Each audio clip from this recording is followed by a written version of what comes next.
Mikhail എന്നാൽ ദൈവത്തെ പോലെ ആരുണ്ട് എന്നും, ഗബ്രിയേൽ എന്നാൽ ദൈവത്തിൽ ശക്തനെന്നും, റാഫേൽ എന്നാൽ ദൈവം സുഖപ്പെടുത്തുന്നു എന്നുമാണ് അർത്ഥം.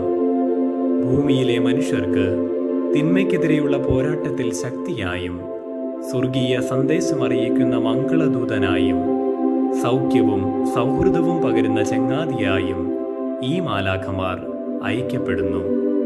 അപരനെ നന്മയുടെ പാതയിൽ നയിക്കുന്ന, ദൈവിക വചസ്സുകളാൽ സ്വർഗത്തോടടുപ്പിക്കുന്ന, സൗഹൃദത്തിന് തണലേകി മുറിവുകൾ ഉണക്കുന്ന നല്ല ചങ്ങാതിമാരായി, മാലാഖമാരായി മാറുവാനുള്ള കൃപയ്ക്കായി നമുക്കും ദൈവത്തോട് പ്രാർത്ഥിക്കാം.